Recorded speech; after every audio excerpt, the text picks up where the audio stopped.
Assalamualaikum. Good afternoon. Can you hear me? Good afternoon, doctor. Yeah, we can hear you. Okay. Yes, doctor. All right. So how are you today? Okay. Yeah, Today we are okay. All right. So we are going to continue our next topic, that is sale of goods. So we are in the under the topic of sale by description, right? Okay. Right. Why did I stop sharing? Okay, I share my slide again. Okay. Okay.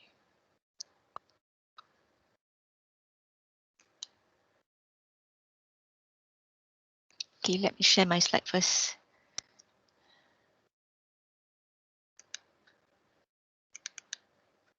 All right. Okay.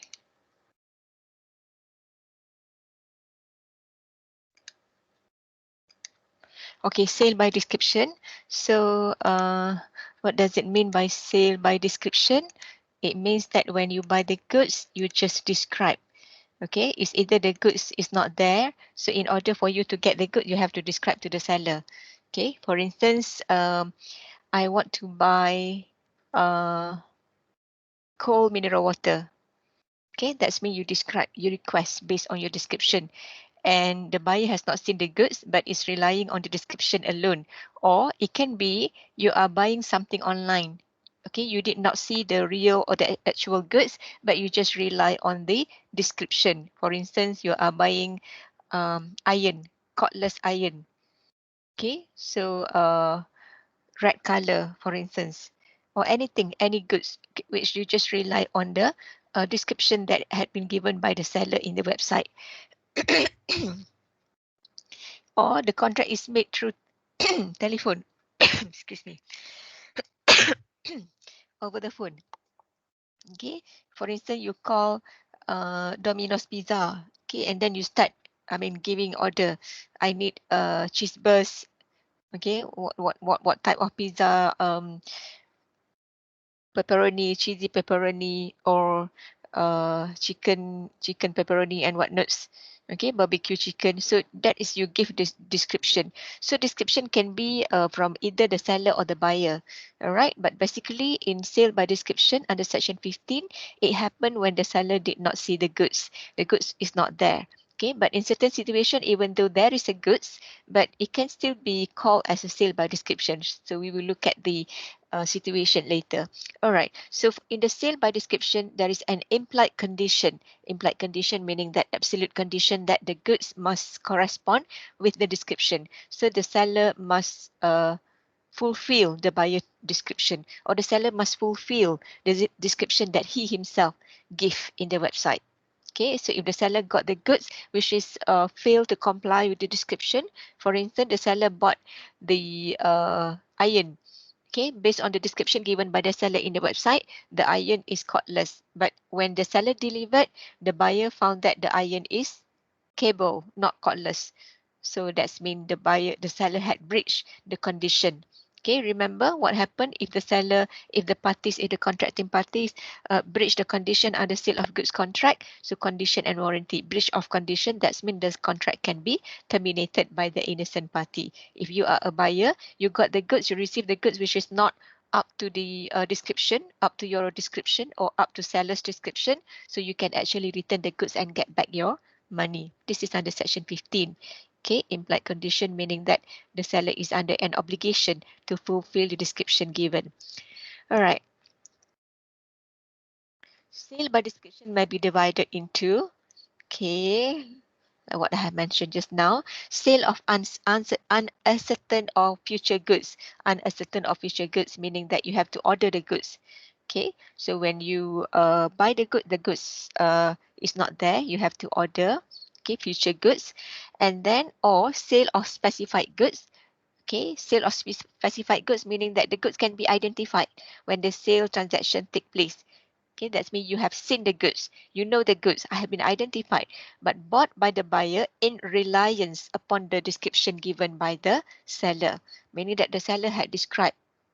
Okay, for instance, the seller had uh, display what? Shirt, t-shirt, or material. Okay, so the seller had convinced the buyer. Okay, you have to buy this material, this silk for instance, or this cotton, or this t-shirt. Okay, because it's a very good quality, and the seller had uh, influence, okay, convince the buyer to buy. So the buyer agreed to buy because he relied on the description given by the seller. So in that case, even though the goods is already there, okay, when you are buying the goods, but you still can rely on it, but it can still be called as a sale by description if the buyer has relied on the seller's description. Okay, specific goods. The buyer has not seen the goods such as mail, order or sale for catalog. Nowadays we have online. Okay, you have seen the good, you want to buy the good, you have clicked that good, you have marked the good, the color that you want. We can call it specific goods. Okay, in the case of Nagurdas Poroshatumdas against Mitsui Busan Kaisha, so in this case, the order made by the seller over the phone. Okay, the buyer and the seller were actually a regular customer. The buyer was a regular customer to the seller. So when the buyer found that the stock uh, the goods, okay, is out of stock, so he called the seller and uh, asked the seller to deliver the flour. Okay, the goods is the flour, the same flour as our previous contract, the same flour as our previous transaction, or the same flour that I have ordered previously. So in this case, the buyer actually, was giving a description to the seller. Okay, and the seller had delivered, but unfortunately, after the delivery, the buyer found that the flour that the seller had delivered, okay, did not bear the same well-known trademark. Okay, different from the previous transaction that the buyer used to buy. So in this case, the buyer sued the seller because the seller failed to fulfill the description given by the buyer. So in this case, the court held that, okay, the goods that the flour failed to comply with the description by the buyer. So the seller can cancel the contract, meaning that return the delivery and get back his money. All right. However, sometimes where specific goods have been seen, there can still be a sale by description, like what I have mentioned just now. Okay, even though the goods is there, but it can still be called as sale by description, like what happened in the case of Bale against Taylor. In this case, we have the seller and we have the buyer. So the seller made an advertisement. In the advertisement, it stated that Herald convertible white 1961. So it's about the selling of a car. Okay, the model of the car is Herald convertible white color, manufactured in 1961. And the buyer had seen the car, okay, and agreed to buy because the buyer had relied on the description given by the seller. Okay, but unfortunately, after the sale, after the seller had paid, so the buyer found that the car did not comply to the description that the seller gave in the advertisement. Only the front part of the front part of the car was not a model manufactured in 1961, but it was an earlier model. Okay, so there was discrepancies, or what we call it non-compliance here. So in this case, the judge held that the seller was in breach of condition, so the goods did not comply with the description, and the buyer can claim the money and return the car, can cancel the contract. So bear it in your mind, in sale by description under section 15, if you are buying the goods, okay, and you are relying on the seller's description, regardless of whether the goods are there or not. But if the goods fail to comply with the description, so as a buyer, you should know your right that you can claim your money and return the goods, or you can cancel the contract. As a seller, you should know your responsibility, your duty, that is you have to fulfill the goods, the goods which must comply your description. Okay. All right. So another issue is implied condition as to fitness for particular purpose under section 16 subsection 1A. Okay. Okay. Before we proceed, are you clear so far? Are you okay so far? Yes, doctor. Okay, good. So implied condition as to fitness for particular purpose under section 16(1)(a). So we are going to discuss here whether there is an implied condition, whether fulfilling the buyer's request, the buyer's requirement is a condition. Okay, that is to fitness for particular purpose. Whether there is a general principle that the buyer must fulfill or must fit, or the goods sold by the seller must fit the buyer's purpose. So under section 16, there has no implied condition or warranty as to the fitness for purpose. Okay, the seller has no duty to deliver the goods which fit the buyer's purpose, but it's actually the duty on the buyer to beware. The common law duty, we call it here caveat emptor. Caveat emptor means let the buyer beware. You are the one who want to buy the goods. Okay, you are the one who's going to use the goods. So you should know which good do you want to buy. That is under the buyer's responsibility and not under the seller's responsibility. Okay, so if you know that, Jen, you for instance, you are wearing a t-shirt of what size? What size, Jen, you? L. Yeah. T-shirt L size. Okay, so you know your size. So in this case, you cannot expect the seller to deliver the goods or to provide the goods which is fit for your purpose, but you have to choose the size. Okay, so in this case, so if you choose size S size instead of L size, and when you, when you went back and you tried it on, you found that the t-shirt did not fit you, you cannot later blame the seller, because it is on you to beware. Let the buyer beware. This is the general principle, and for all general principles, there are always exceptions. There are exceptions where the buyer must fit the seller's, where the seller must fulfill the must deliver the goods which is fit to the buyer's purpose. Okay, but at the beginning, the general principle is on the buyer. If you are wearing L size, you cannot buy the t-shirt of XL. Okay, you have to buy the t-shirt that fit for your purpose. You should know your purpose. Okay, so in this case, under section 16, there is no implied condition or warranty as to the fitness for purpose. If you know that you are allergic, your skin is allergic to certain types of material, you can't wear only 100% cotton material. So you should buy 100% cotton material. Okay, if you buy the material which is not cotton, or it is not 100% cotton, you know that your skin is allergic, so you cannot later blame the seller, because the seller has no responsibility, the seller has no duty. There is no implied condition or warranty as to fitness for purpose, except, okay, exception.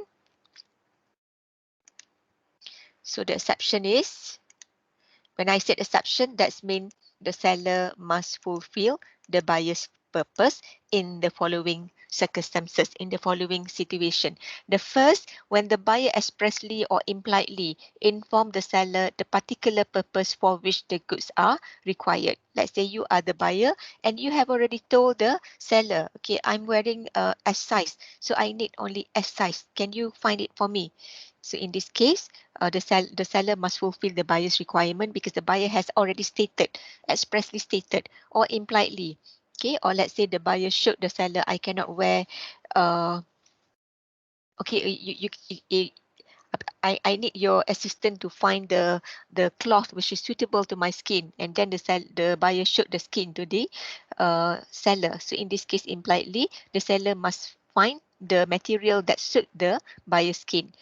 Okay, so in this case, if let's say the buyer had asked the seller, okay, I need to buy a toothbrush for braces because I'm wearing braces. So in this case, the seller must fulfill the buyer's requirement, okay, the buyer's description, because it is under exception. Okay, you have to provide, you have to deliver the goods which is fit for buyer's purpose. All right, or the buyer relies on the seller's skill or judgment. Okay, the buyer knows nothing about the condition of the goods, about the function of the goods, about the quality of the goods, but the buyer had relied on the seller's skill. Okay, so in this case, the seller must fulfill the buyer's purpose. So we have a case here, Camel against Manganese. So what happened in this case? We have the seller, okay, and we have the buyer here. So they have made a contract that the seller need to build a propeller for a buyer in accordance with the buyer's specification and to fit a particular ship and its engine with the propeller. So propeller is actually one of the parts in the ship, that is the fan shape. So in this case, the buyer when buying this type of propeller, so he relied on the seller because the seller has a skill.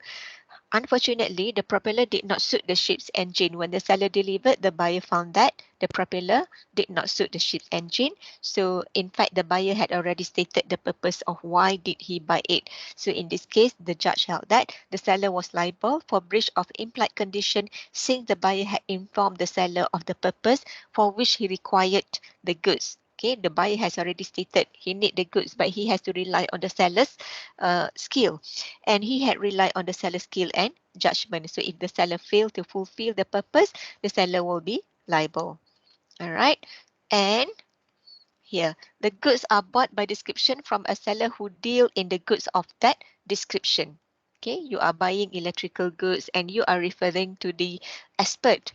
Okay, the seller's expert in providing the goods, or you are buying medicine from pharmacist. You know that pharmacist is an expert. So, I mean, the pharmacist who deal in that goods of that description. So, if let's say you are pregnant and you ask for the medicine which is suit to your pregnancy, so you have to rely on the pharmacist's skill.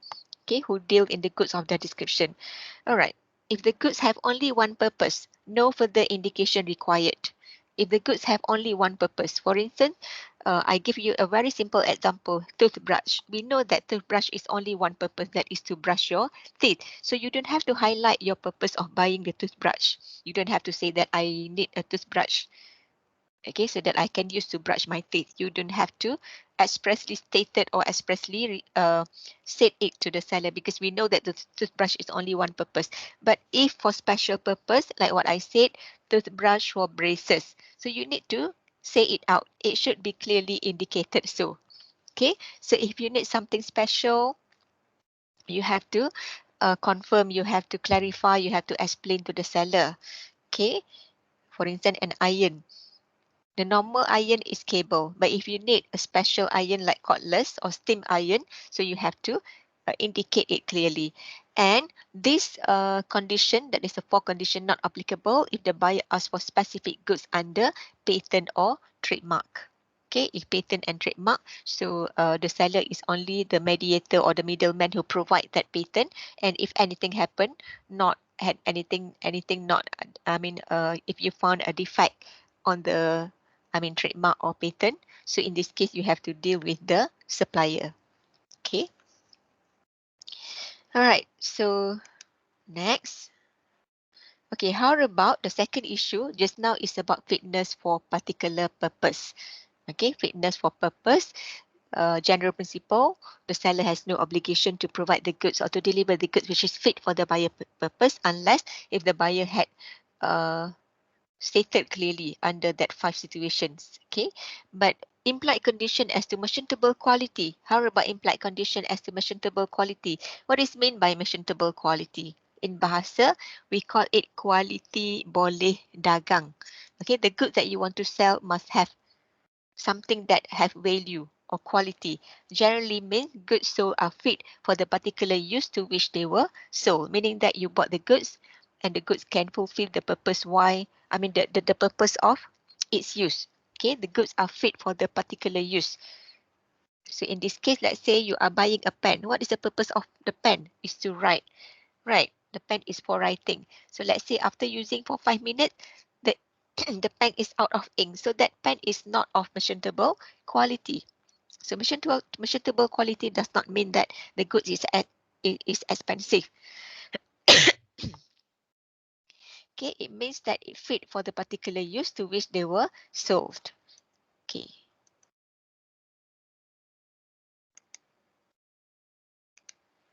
So in this case, implied condition as merchantable quality, meaning that yes, if the seller wanted to sell the goods, so the goods must be of merchantable quality. It is an implied condition. Okay, so if you buy the television and after using it, you found that the color turned to be black and white, or there is no sound, so the good is not of a merchantable quality, and you can actually return the goods and get back a new one. Okay, all right. Okay, that's all for sale by this description. So any questions? Are you okay so far? Doctor, Yes.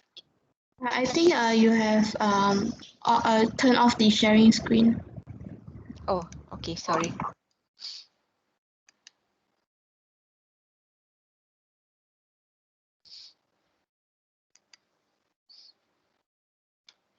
Okay.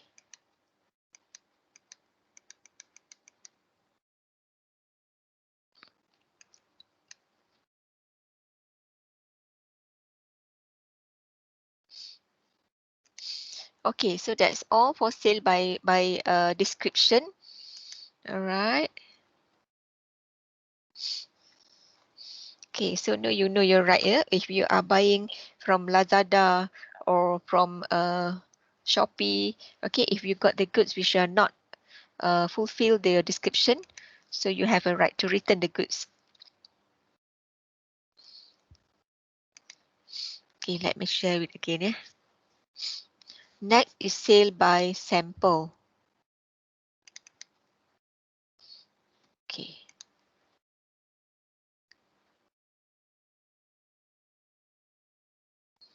Okay, sale by sample under section 17. So don't get confused here. Section 15 applied to sale by description and section 17 is sale by sample. So what is mean by sale by sample? In bahasa, we call it jualan melalui contoh melalui sampel. Sale by description, in bahasa we call it jualan melalui perihalan. Okay, so sale by sample under section 17, a contract of sale is a contract of sale by sample if there is a term in contract express or implied. Okay, if it is stated expressly that the sale is a sale by sample, or even though it is not stated, but the sale will be called as a sale by sample. Okay, if the seller had used sample to sell, but the seller did not sell the one that had been displayed as a sample. Okay, if you want to buy, the seller will take another one in the stock, a new stock. Okay, so in this case, samples are usually used in the sale of bulk goods like rice, wheat, flour, or even a household item such as tiles, floor covering, carpets, and so forth. Okay, for instance, you want to buy the goods, so you check the goods, you check the sample, but if you want to buy, the seller will give you a new one. Okay, so in this case, a breach of any condition, sorry. Okay, there is an implied condition in the sale by sample under section 17 subsection 2. So if you are a seller and you are selling by way of sample, okay, so under section 17 subsection 2, you have to make sure that the bulk must correspond with the sample. The bulk that you have displayed must correspond, meaning that must fulfill the sample in quality. So you have to give an opportunity to the buyer to check, to compare. The buyer have a reasonable opportunity to compare the bulk with the sample. The seller cannot rush the buyer. The seller cannot say that if you want to buy, you have to straight away pay to the counter. You cannot check. You cannot open the wrapping. Okay, that's normal practice in Malaysia. Normally, when the seller they sell by sample, they give you a new one, and they said that, oh, you cannot open the plastic. If you open, considered sale. Okay, actually it's our right, it's a buyer's right to open the plastic or the wrapping paper, okay, and then check whether it is fulfill is I mean comply with the sample that the seller had displayed. Okay, so in this case the buyer have an opportunity, reasonable opportunity, meaning that the buyer have some time to check, to compare the bulk with the sample. And the goods are free from any defect. Yes, the goods must free from any defect, rendering them not merchantable, which would not be apparent on reasonable examination of the sample. So in this case, the goods must free from any defect. The goods must be in a good condition. Okay, and if you found the defect and the defect make the goods not merchantable, you as a buyer has a right to return the goods and get a new one. Okay, and this defect is not apparent, it's not clear, or it's not revealed, it's not transparent on a reasonable examination. Okay, I wrote there TV. For instance, you buy television. You bought a television, and before you pay, you have checked You have examined everything is okay. So as a layman, we just test the sound, the picture, everything is okay, the color is clear, okay, the sound is clear. That is reasonable examination. And the defect, there is no defect detected. It's not apparent. So let's say after watching the TV for 1 week, you found that there is no sound. You found that there is no color. Okay, all black and white. So in this case, the defect which is not apparent on a reasonable examination. Okay, still you have your right to claim from the seller, meaning that you can return the goods and get back a new television. If the seller does not want to give you a new television, you can actually ask for refund. Okay, so in this case, it's your right because the seller had breached the condition for the sale by sample. So before you buy anything, make sure you have to check it carefully. Okay, sorry.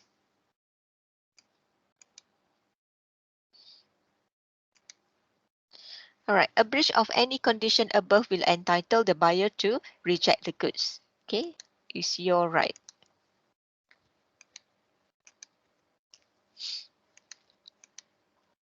We have a case here, Drummond against Van Eygen. So what happened in this case? The buyer bought the cloth. The cloth was equal to the sample. Okay, on the surface, it looks like similar to the sample, but there was a defect which the buyer cannot. Okay, the buyer cannot detect by reasonable examination, or what we call it latent defect. Latent defect or hidden defect, or in bahasa, we call it kecacatan terpendam. Okay, so in this case, after washing the cloth, and then the buyer tend to be faded. So in this case, the buyer was frustrated and claimed. So the judge held that the seller failed to fulfill the sample. Okay, the seller had breached the subsection 17 of Sale of Goods Act, subsection 17, meaning that section 17, subsection 2. All right, that's all for sale by sample. So do not get confused between sale by sample and sale by description.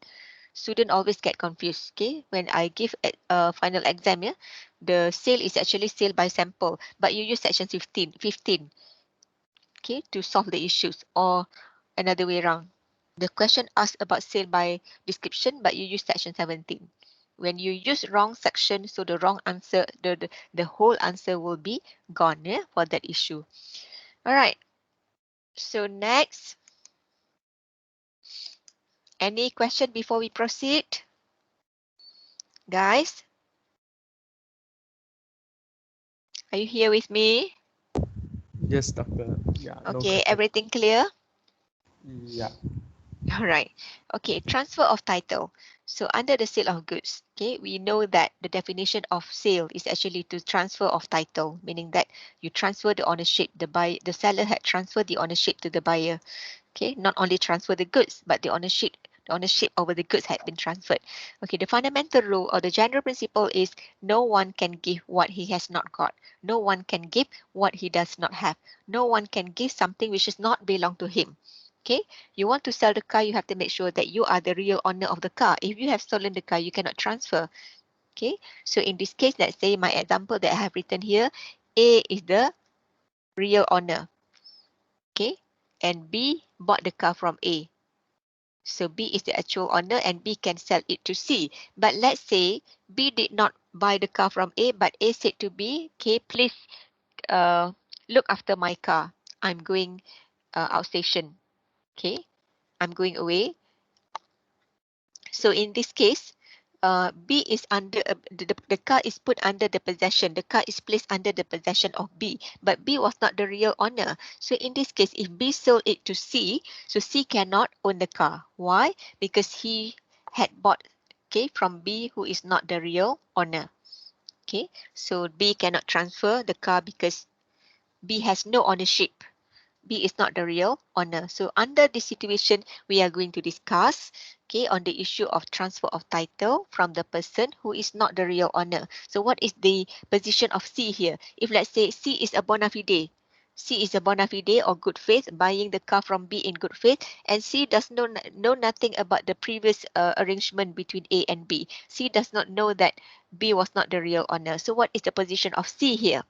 Okay, so in this case, That's why the lesson learned before you buy something, before you deal, okay, with someone, you should know his identity and you should know that whether he is the real owner or not. Otherwise, you will be in trouble. Okay? Because the general principle is no one can transfer. If B transfer to C, so C also cannot own the car because the car is actually belong to A.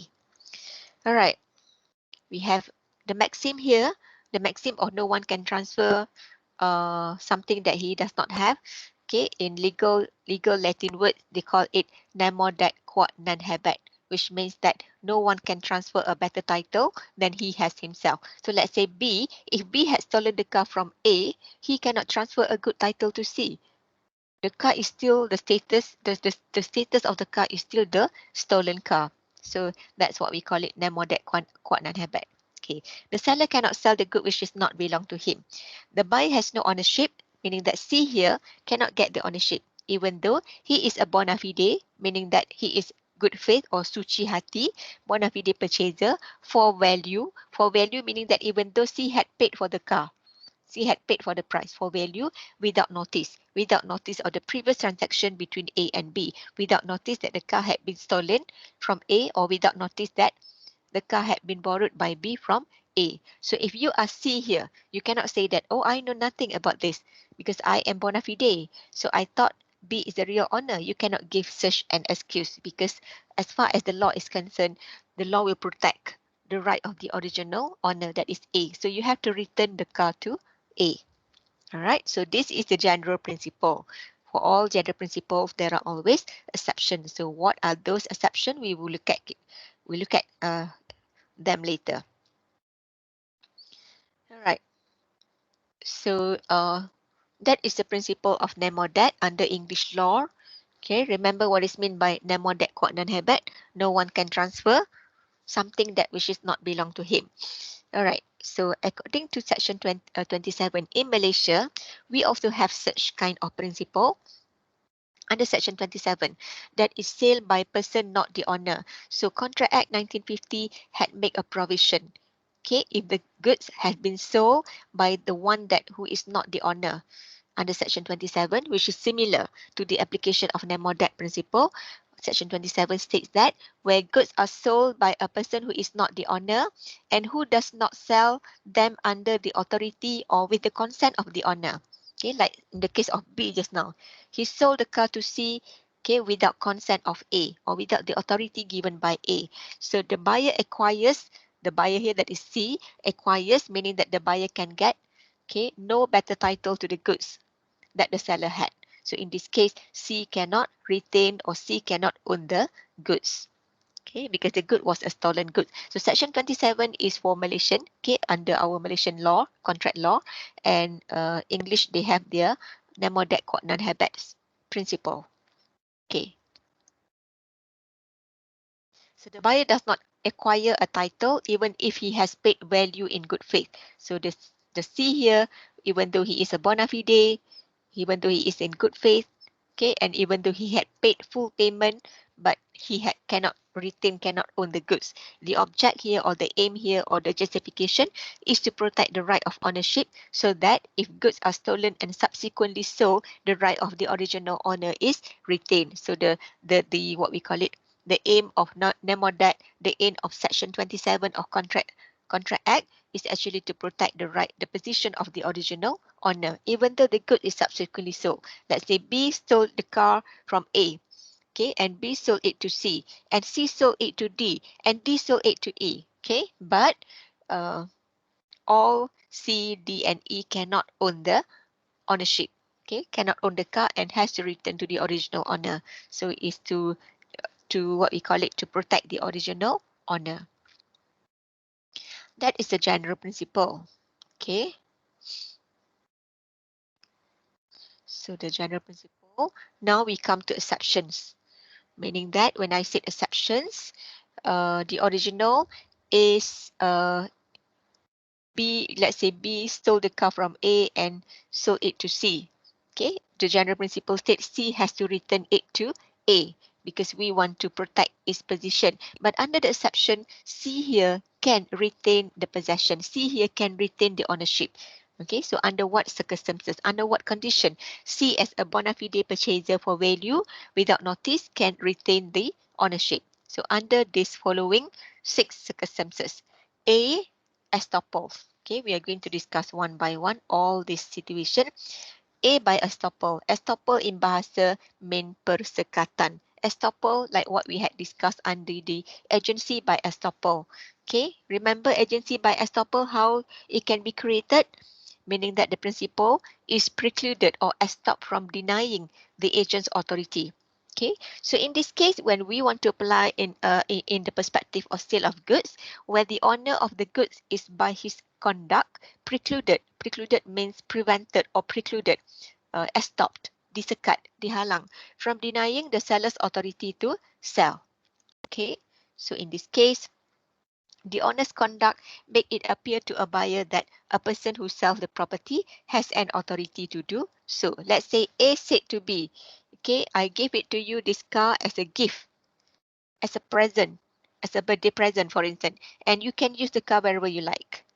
Okay, you can use the car. So in this case, as if, let's say one day B sold the car to C. So A later cannot claim that the car is belong to him because based on his conduct, he has already said to B that he has given he has transferred the ownership to B. All right. So in this case, it comes under exception because A cannot claim. If he wanted to claim as an original owner, he can be precluded or estopped. Okay, we have a case here. NZ Securities and Finance against Right Cars Limited. So in this case,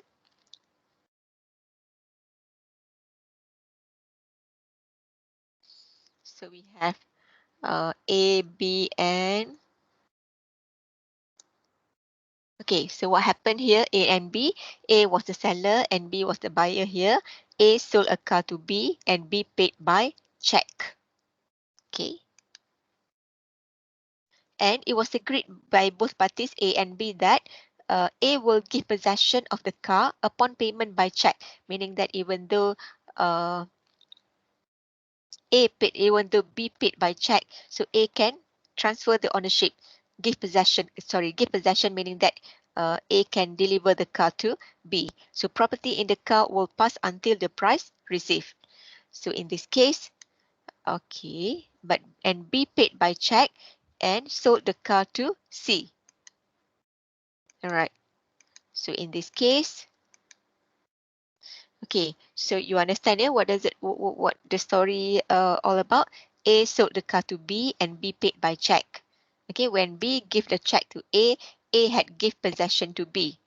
Okay, and even though A has not did not check about the validity of the check, so B sold the car to C, and then C here, C was a bona fide purchaser, bona fide buyer for value, but before the sale was finalized, C had contacted A's office, okay, and it was informed by A's employee that B had paid for the car. So C here was very smart.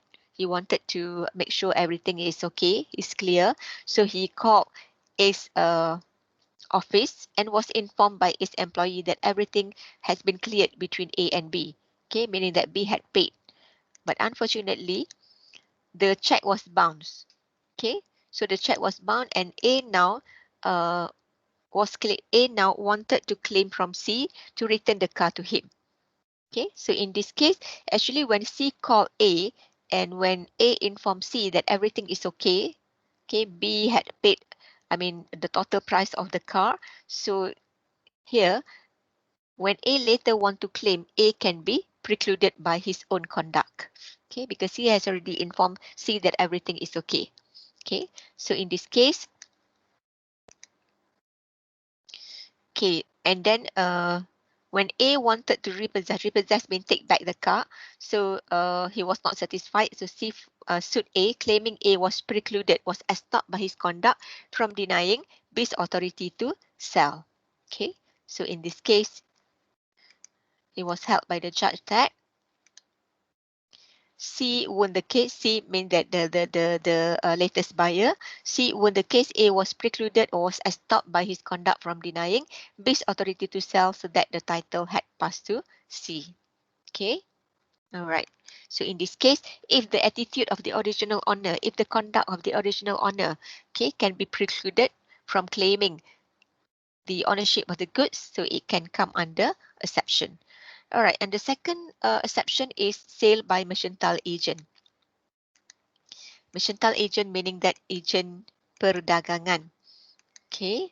So in this case, mercantile agent with the consent of the owner in possession of the goods or of a document of a title to the goods under section 27. So if you are dealing with the agent, for instance, the car agent, certified car dealer, okay, any sale made by him in the ordinary course of business shall be valid. For instance, second-hand car. Okay, A is the actual owner and A asked B to sell the car for him. So in this case, A had placed the car under B's ownership, and also A had given all the relevant documents. For instance, the registration card, okay, the geran kereta, and everything. Okay, all documents had been given by A to B. So B sold the car to C, and C believed that since he had dealt with the certified dealer, okay, so C had assumed that everything is okay, everything clear. So in this case, any sale made by him in the ordinary course of business shall be valid. Ordinary course of business because B is a car dealer, so he is selling the car. It is the nature of his business.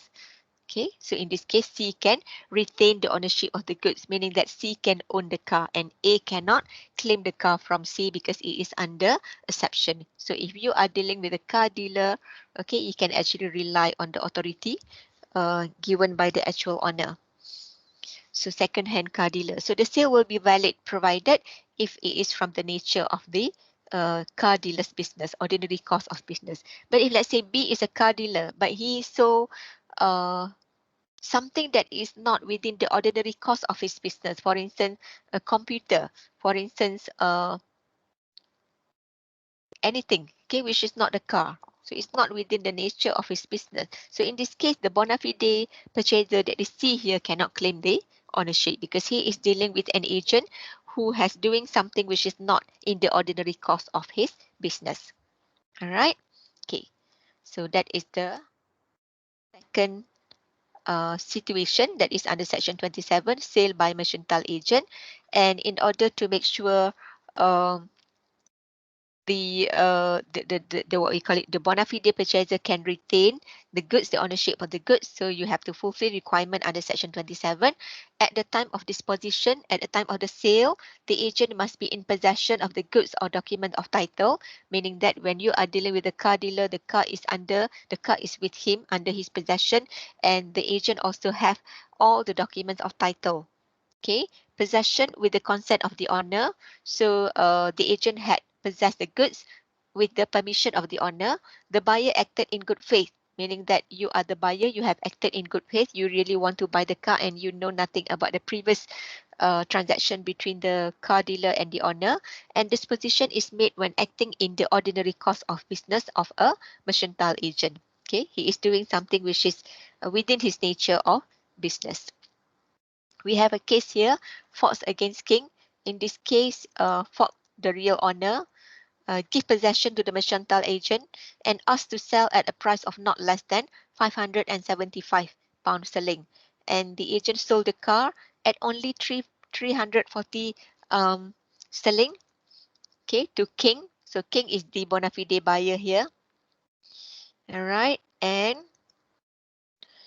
the mercantile agent MIA, okay, ran away, and the owner cannot find the mercantile agent, and the owner now sued the King to return the car. So in this case, okay, because King had dealt with the mercantile agent who is doing something which is within his ordinary course of business, and mercantile agent also have all the possession, that is the goods and also the documents. Okay, so the judge held that King has a right, King is the purchaser, bona fide buyer here, has a right to retain ownership of the car. The agent was a mercantile agent who possessed the car with the consent of the original owner, and King was a bona fide purchaser without notice of the fraud. So in this case, if the original owner wanted to sue, he can sue the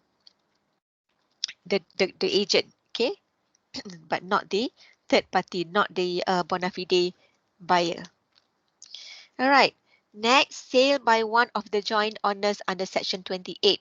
One of the joint owners meaning that the goods had been co-joined by more than one owner. Let's say A and B are partners, and A and BC are partners, and they bought a car and named the car under their names. Okay, so they co-owner. They are the joint owners. All right. And let's say one of the owners has possession of the goods by permission of the other owners. Let's say C, the car had been placed under C's disposal. Okay, so C owned the car and all the document, and this has been done with the permission of A and B.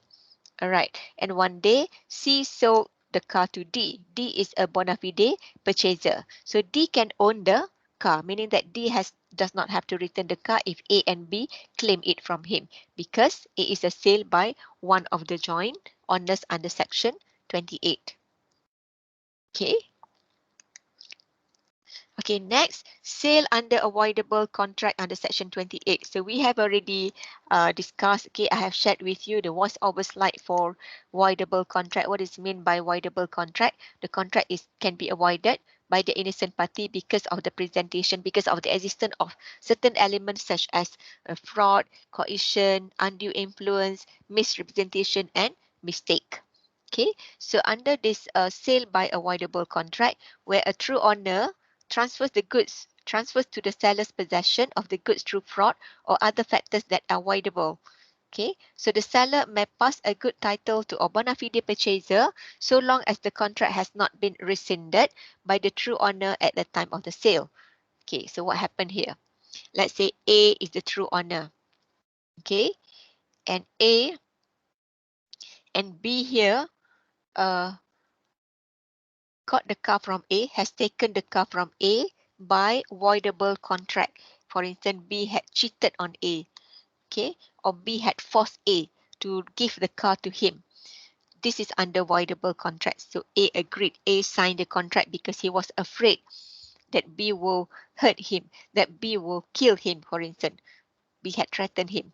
So in this case, let's say later, B had sold to C. So what happened here? C was a bona fide purchaser. So Section 29 said where the true owner transferred the seller through fraud or other factors avoidable, okay, the seller may pass a good title to a bona fide purchaser, okay, meaning that C can get a better title, C can get a title, C can get ownership, C can retain the goods, okay, so long provided that the contract has not been terminated. Rescinded mean cancelled or terminated or repudiated, has not been rescinded by the true owner at the time of sale, meaning that if C got the car, C bought the car, and at the time of the sale between B and C, A has not terminated the contract between A and B. Okay, as long as A has not cancelled his contract with B, so C can own the car. But let's say if A has already lodged a police report and A had cancelled the contract with B, so C cannot get the car, cannot get the ownership of the car. All right, so requirement under Section 29. So this is the requirement under Section 29. The party, that is the second party, has obtained possession of the goods under voidable contract. Okay, so B here had cheated on A. He had forced A, or he had blackmailed A, okay, or had influenced A, okay, to transfer the ownership. All right, and the contract has not been cancelled by the person whose consent is not freely given. It's the first party, that is A, and the buyer is bona fide, and the seller sells to the third party. All right.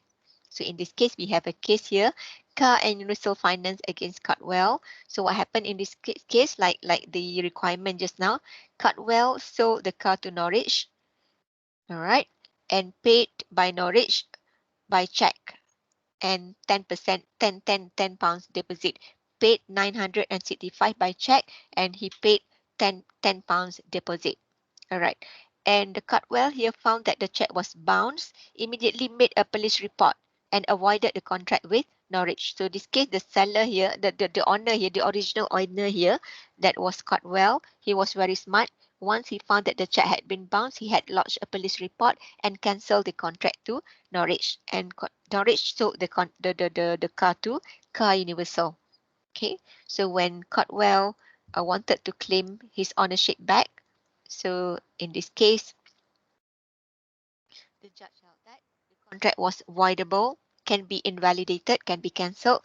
The owner had done everything he could in the circumstances to avoid the contract. So as it had been avoided before the sale to the third party, no title was passed to them and the owner could reclaim the car. So under this case, because the original owner has terminated the contract earlier, okay, so the what you call it, the bona fide purchaser here cannot get the car, has to return the car to the original owner. All right, next, sale by a seller in possession after sale under Section 30. So what is meant by sale by the seller in possession after sale? Okay, seller sold the goods to the buyer, but the goods is remain in his possession. Okay, let's say A had sold the goods to B. B had bought the goods. Okay, but the goods still under seller's possession, meaning that the buyer has not take delivery over the goods. For instance, A sells goods to B, but the good is still with him, with A. He then resell the same goods to C. He meaning that A, even though he had sold to B, but he resell the goods to the same goods to C. So here, C obtains good title, meaning that C can own the goods. Okay, good faith and without notice of the previous sale. So B lost the title, but he can take legal action against B. So in this case, B lost the title, meaning that B lost the goods, but he can sue A because A had sold his goods to C. All right. Are you okay, guys? Yes, doctor. Yeah. Okay, all right. Simple example. I give you a very simple example. For instance, you go to Pasar Malam. You know Pasar Malam, night market. Okay, now we no longer have Pasar Malam due to PKP. So let's say you bought durian. And durian is very heavy, right? So you want to buy something else and you said to the owner, okay, I paid for the durian, for this durian, and please keep it for me. I will come back to collect. All right, and when um you went to find other things, when you came back, you came back, you found that the owner had sold your durian to other party. Okay, so the new buyer of the durian can get a good title. You lost your goods, but you lost your durian, but you can sue the original owner. You can sue the owner. Right. Okay, and last but not least, sale by a buyer in possession. So this is another way around, yeah. Sale by a buyer in possession. Just now, sale by a seller in possession. Now, sale by a buyer in possession under Section 30, subsection 2, buyer having bought goods or agreed to buy the goods obtain possession of the goods or document of title with the consent of the seller. Can pass a good title to an innocent party under the sale. So just now, the buyer had left the good which he had paid, but now the buyer, even though he did not pay for the goods, but the seller said, no, you can get the goods, you can take back, you can have the goods, you can place the goods under your possession. Okay, and the seller also give all the documents of title with the consent of the seller, so the buyer can pass a good title to an innocent party to the next following buyer. Okay, bona fide buyer under the sale. Okay, all right. Okay, that's all for principle of demo debt quad non-habit or section 27. Okay, so if the question asks, explain the application of Nemo debt quad non-habit. Okay, in Malaysian contract law. So your answer, you have to explain everything, starting with section 27, general principle and all the exceptions. Okay, any question before we proceed with the last part of the sale of goods contract?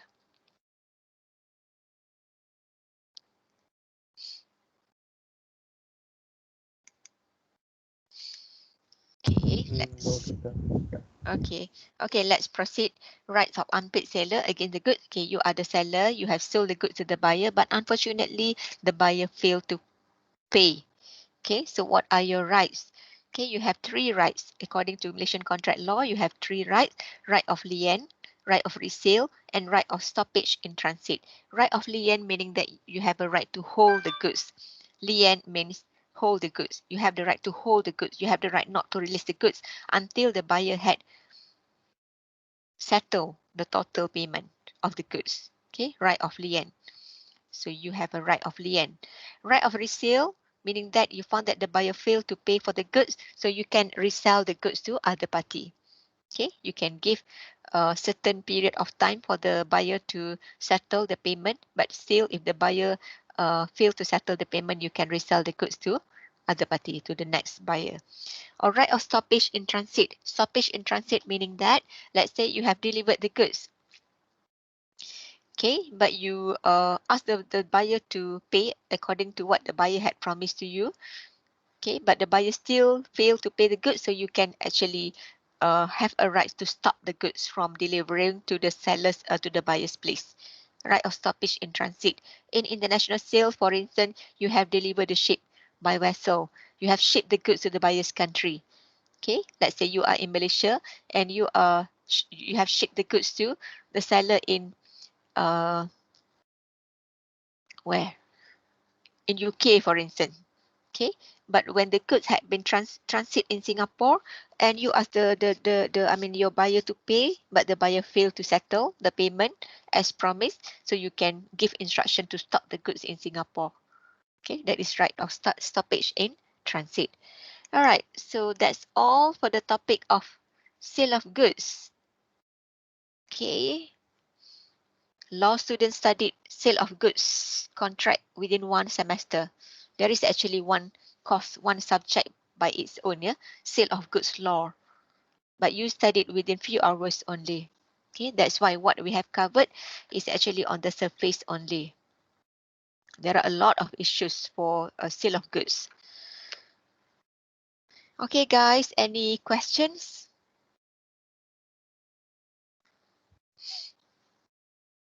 Everything clear? Any question not only relating to our topic, but you have question in relation to your assignment? Can also ask me, yeah? So today is your deadline, right, for submission of your assignment. Make sure you read carefully the question and the guideline of how to submit your assignment.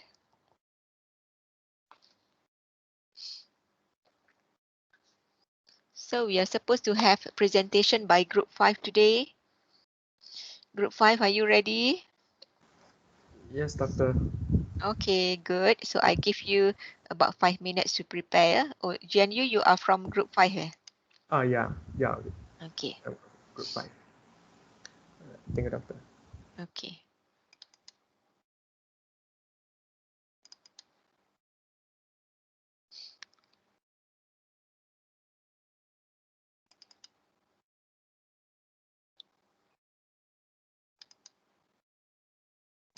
Yeah, doctor, I can start once we are ready, right? Sure. Right. Okay. Thank you, doctor.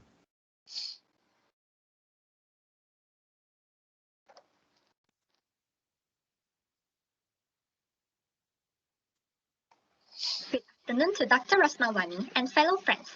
We are from Group 5. Today, we will discuss about undue influence, which is under Chapter 5, Voidable Contract. Let's move on to the video. Mr. Lim and Mrs. Lim are a pair of lovely husband and wife who are very rich. Mr. Lim is the CEO of Amazon. They have married each other for 20 years. Mrs. Lim loves shopping, and she can shop for 5 days straight from when the stores open to when the stores close. Initially, Mr. Lim didn't bargain at all with anything she does or whatever she spends. However, when he realized his wife went west day by day, he changed his thought. One day, as usual, Mr. Lim and Mrs. Lim went shopping at Pavilion Mall. Dear, look at that bag. Is that bag beautiful? No, not really. It's just a normal bag. My God, very beautiful leh. Pink pink, got bling bling some more. I like it so much. Can buy No for me lah. ah. No.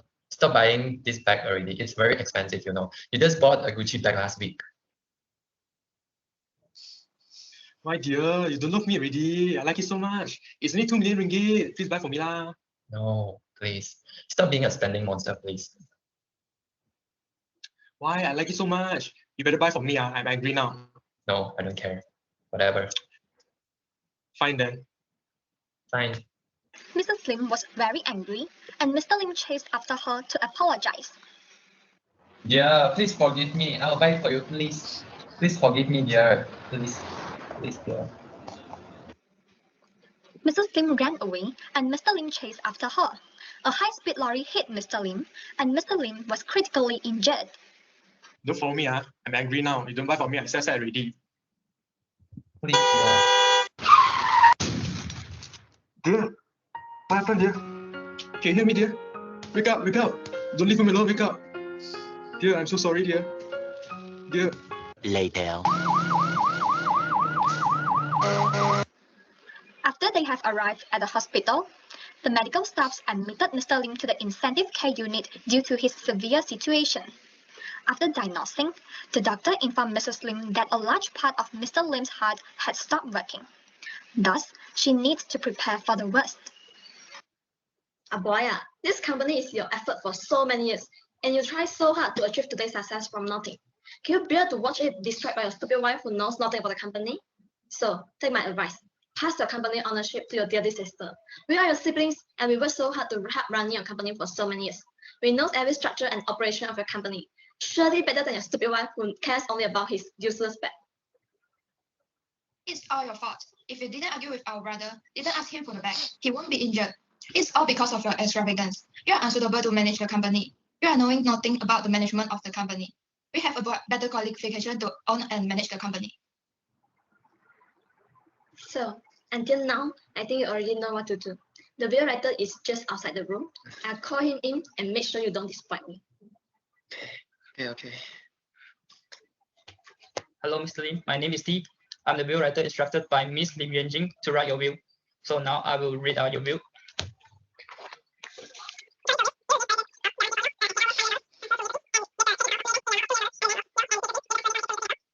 %60 shares of the Amazon company of yours will transfer to your sister, Miss Lim Wei-ming and Miss Lim Yuanjing, 30% of the shares respectively, so that the company can still run on the right track and so to take care of your wife. And also you will appoint your sisters, Miss Lim Wei-ming and Miss Lim Yuanjing, as your executor to the will. So is it correct? Yes. Now, the will writer will prepare a formal will for Mr. Lim to sign. So Mr. Lim, here is your last will and testament. After you sign the contract will be validated instantly.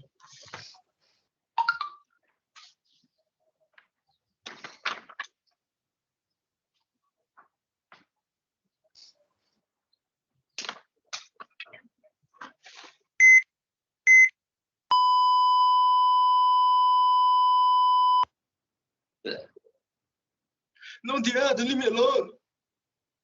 Lonely, I'm Mr. Lonely, I have nobody. After the funeral, Mrs. Lim felt depressed almost all the time. One day, when she was jogging, Mrs. Lim met her long-lost friend, Yi Ting. Hey, Mrs. Lim, here, come sit here. Hey, oh my god, long time no see. Hey, I have so many things to tell you. Hey, have you watched the latest drama by Song Joong Ki? Oh my god, I tell you, he still looks so young, so cute, so lovely, so amazing, and so sexy. Oh my god, I tell you, my heart melts for him. Ayo. Hey, do you still remember? We used to fangirl over him so much because of the drama Descendants of the Sun.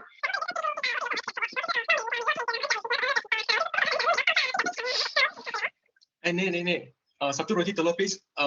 Yeah. Sorry, a little bit hungry. Hey, how can you do this to me? I've been talking so long to you, but you didn't even respond to me. It's very rude, you know. Sorry lah, I don't have mood for that. My husband just passed away due to an accident, so sorry. Ah, oh my god. I'm so sorry for that. Oh my god, I don't know about it. Stay strong, Mrs. Lim. Oh my god, pity you. You still have to manage the company under this huge sadness. I don't have to manage the company though. My husband's siblings, Wei-ming and Yuanjing, told him that I won't have the ability to manage the company. So they persuaded my husband to transfer the property to them already. So sad, I don't have anything already. Ah, oh Oh my God, how can? Oh my God, you and him work hard together, and then now the siblings took the company away. Oh my God, no way. You must fight for your right. Both parties look for their lawyers and bring this case to court. Ladies and gentlemen, calling to the case of Mrs. Lim against siblings A and B. Are both sides ready? Ready for Mrs. Lim, Your Honor. Ready for sibling A and B, Your Honor. The plaintiff's attorney, you may start first. Your Honor, I present my client, who is Mrs. Lim, would sue sibling A and B for planning a conspiracy to steal over the assets from Mr. Lim, where the ownership was supposedly to be transferred to Mr. Lim due to their law partner relationship. My client claims to invalidate the contract of will and to sue the siblings on the ground of undue influence. Your Honor, there's no evidence showing my clients, sibling A and B, for planning a conspiracy to steal over Mr. Lim's asset. Moreover, the contract was signed under the witness of will right, prove that both parties, Mr. Lim and Mr. Lim, as well as my clients, fully understood and agreed on the transaction made. Here's the contract of will signed by Mr. Lim before his death. Therefore, the transaction should be considered valid. Your Honor, my client claims that when the contract of will was made, consents of contracting parties were not freely practiced. Only siblings A and B agreed to comply fully with the subjects of the contract, and Mr. Lim and Mrs. Lim signed the contract under undue influence. And first of all, the Contract Act 1915, Section 14 stipulates that the consent is not freely given when there is existence of such coercion, undue influence, fraud, misrepresentation, or mistake. Further, Section 16, Clause 1 wrote that a contract is said to be induced by undue influence where the relations succeeding between the parties are such that one of the parties can dominate the will of other and use that position to obtain an unfair advantage over the other. This is proven as the siblings have taken dominant position to influence the will of Mr. Lim and Mrs. Lim and had intention to utilize their unfair advantage to obtain the assets. Defendant's attorney, do you have any burdens of proof to show that the contract was not induced by undue influence? No, Your Honor. The attorneys, you may now present your final argument. The plaintiff's attorney, you may begin. A final argument to this case, it was indeed a fiduciary relation between Mrs. Lim and the other two siblings, just as what has been written in the Section 16, Clause 2. To justify, Mrs. Lim was as well had a mental breakdown at the point when the contract is made and did not fully understood the transaction. Refers to the case regime of Sawahani versus Haji Abdullah, we claim to make the contract voidable given all the evidence of undue influence, Your Honor. Your Honor, Mr. Lim signed the will contract under the witness of will writer with conscious mind, and the contract of will should be considered valid. The court held that the contract between Mr. Lim, siblings A and B is voidable since the siblings A and B failed to prove that Mrs. Lim was fully understood the transaction and not induced by undue influence, and hence the transaction is set aside. Mrs. Lim is entitled to own the company, Amazon. Thank you. The court is dismissed. The contract between Mr. Lim, Wei Min, and Yuan Jing is voidable. Therefore, Mrs. Lim owns Amazon, and she can buy more and more diamond rings now.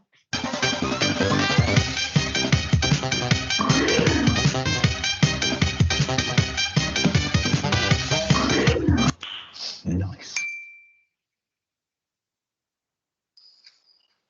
Okay. Thank you, Group 5. Any question for them?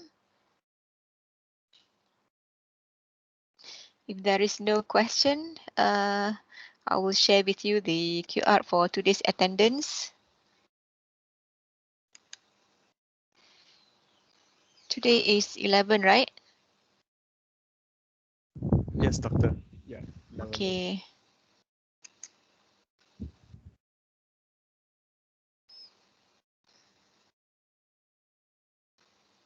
All right. So I think you can, capture from Spectrum.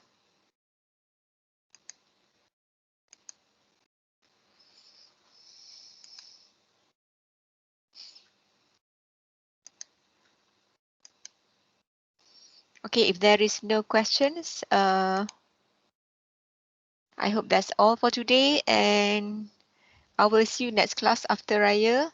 So for Muslims, Selamat Hari Raya Aidilfitri, Maaf Zahir Batin. And even though for Raya this time we cannot, visit relatives, okay, so it's better for you to just stay at home. Okay, stay safe, take care of yourself. All right, so okay guys, that's all for today. I'll see you next class. Assalamualaikum. Bye. Thank you, Doctor. Okay. Thank you, Waalaikumsalam. Thank you, doctor. All right. Thank you, doctor. Thank you, doctor. Thank you, doctor. Thank you, doctor. Thank you, doctor.